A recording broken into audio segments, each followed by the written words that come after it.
begin, please turn off your mobile phones.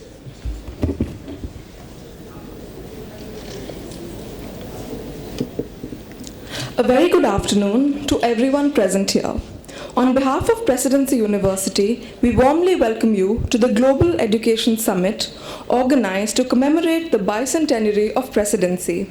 We thank each and everyone present here for joining us in this celebration. The speaker of the second session of the day is Amitav Ghosh. The session will be chaired by Professor Supriya Chaudhuri. Supriya Chaudhuri is Professor Emeritus and former Head of Department of English of Jadavpur University.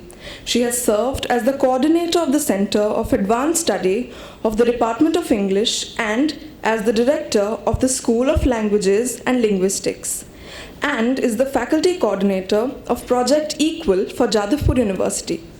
She has made notable contribution in the areas of Renaissance studies, philosophy, critical theory, sport, cinema, translation, and Indian cultural history.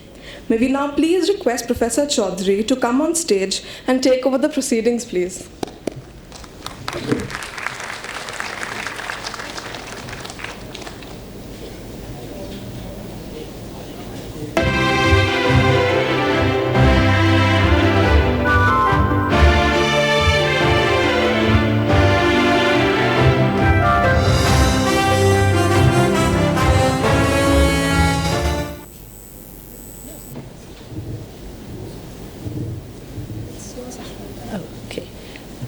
I'd like to thank Presidency University and the organizers of this session in particular for inviting me to conduct a conversation with our old friend and the distinguished novelist, Amitav Ghosh. I understand that I'm expected to introduce Amitav, which I think is a completely unnecessary exercise to such an audience in Calcutta. I'm sure all of us present here are eager readers of Amitabh's writings, both his fiction and his non-fiction. I think that what we are planning to do today is to conduct a kind of journey through the course of that fiction and to end with his latest and very, very impressive and powerful work of non-fictional writing, The Great Derangement. So I'd like to invite Amitav Ghosh to take part in this conversation.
Professor Bullin, we should. Okay.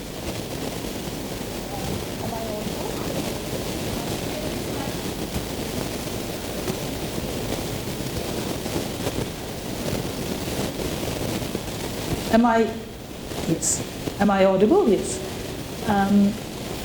I'd like to say again what a privilege it is, Amitav, to be here at Presidency College, which is the college at which I studied and taught for 10 years, to be here conducting this conversation with you. And I think, we are greatly privileged to be here on this occasion of the 200 years, the bicentenary celebration of the institution. We can't really say it's 200 years of Presidency College, but it is 200 years of the institution to which we all belong. Am I audible still? Yes. Since we are at Presidency College, Amitav, I'd like to begin by taking you back to your first novel, The Circle of Reason, which was published in 1986. And there is a character in it called Bolaram, who is the uncle of the protagonist Alu. And this character comes to Presidency College from Dhaka in 1930, the very year that C.V. Raman received the Nobel Prize in Physics. And this character comes to Presidency College to study science, and he becomes a member of the Society of Rationalists. And I recall, Amitav, that when we, Shukanto and I, were teaching at Presidency College, you got in touch with us to ask about the kinds of bookshops, eating houses, and other kinds of haunts that this character Bolaram might have frequented in the 1930s. And Shukanto took you on a kind of tour of the low dives around Presidency College, around College Street, the Boipara. It's not working? Yes. So have you... No, it's still not...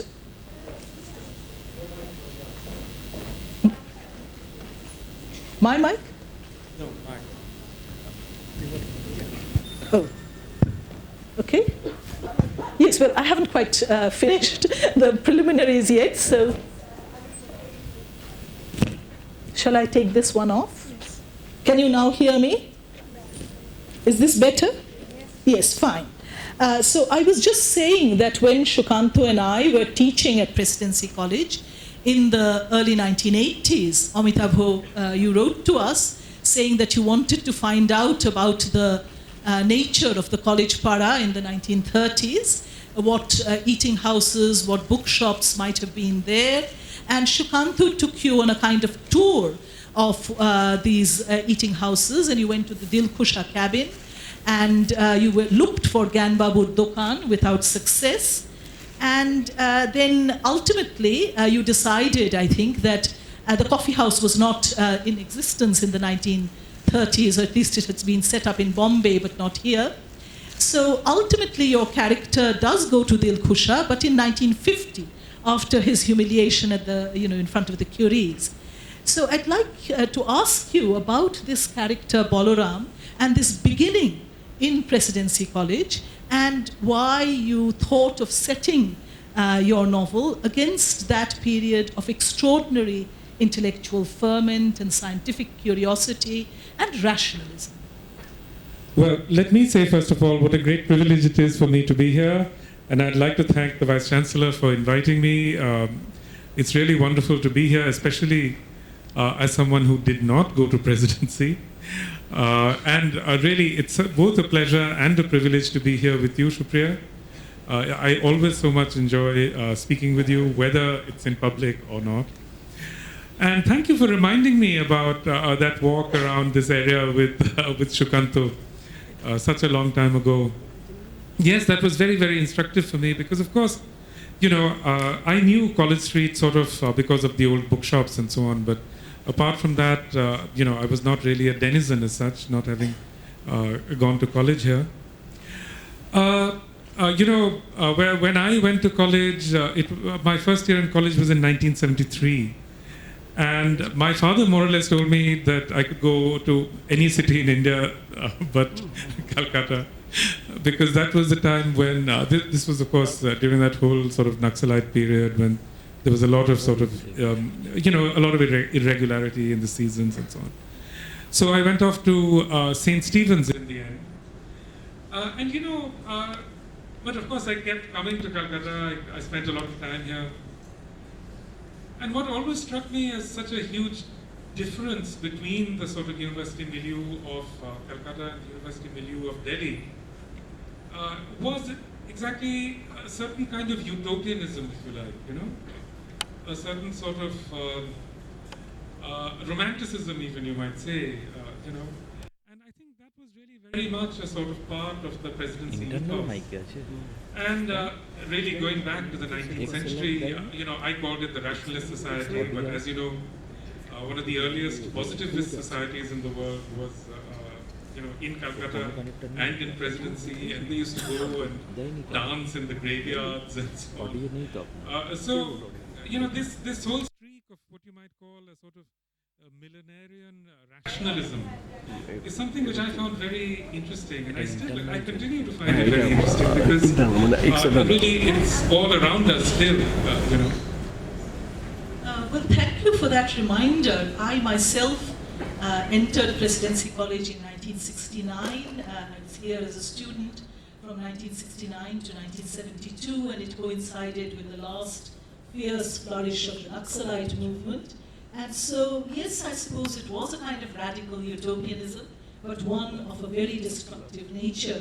And therefore, we've just had our batch reunion. I should remind you, those of you from my batch who are present here, that the 72 batch has just had its reunion on the sidelines of the 200-year celebration of Presidency University. So, yes, utopianism, but also a kind of constant coming to terms with disappointment and anxiety and failure, and that too is very much a part of your novel. Oh, absolutely, very much so. And you're right. Certainly the utopianism of the late 60s, early 70s, the Naxalite utopianism was an incredibly violent and bloody thing. But I think utopianism always is, in some way, very, very violent. It's often disguises its true nature, if you like. And,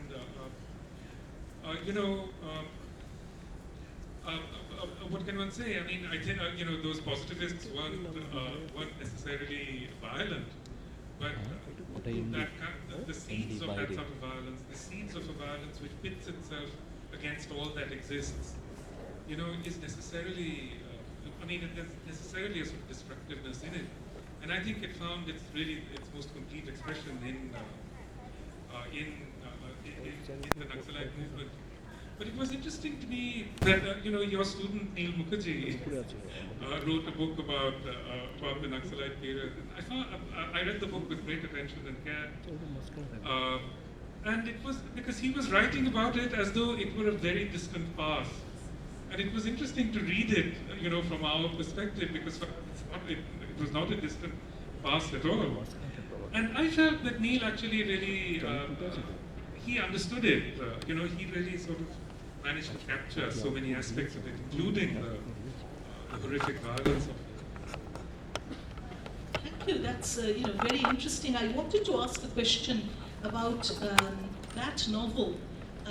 Containing perhaps the seeds of many of the issues that are taken up in your later work, including violence and conflict of various kinds. Because that novel is much less discussed, it's much less worked on, but it seems to me to contain, as I said, many of the seeds of your fictional world, the interest in science and reason, the practical, hands-on engagement with material culture and technology. In this case, it was weaving. And travel, characters who travel, the forging of connections, movement, politics, war, and the meaning of languages, because that too, I think, is a very, very important characteristic of your fiction. And I've written down a few lines here, which I hope you will allow me to quote. This is Alu is speaking. It's a kitchery of words, couscous, dal, and onions, all stirred together, stamped and boiled, Arabic with Hindi, Hindi swallowing Bengali, English doing a dance, tongues unraveled and woven together. And this account of languages in this kind of kitchery or porridge, it's also, the context is interesting because in Alu's speech is also it ends by focusing upon capitalism, upon money. So if you think of that last element, which I would say is very much a part of your fictional world, it's a critique of capital. So would you like to say a little bit about these themes as they are taken up, any of them in your later work?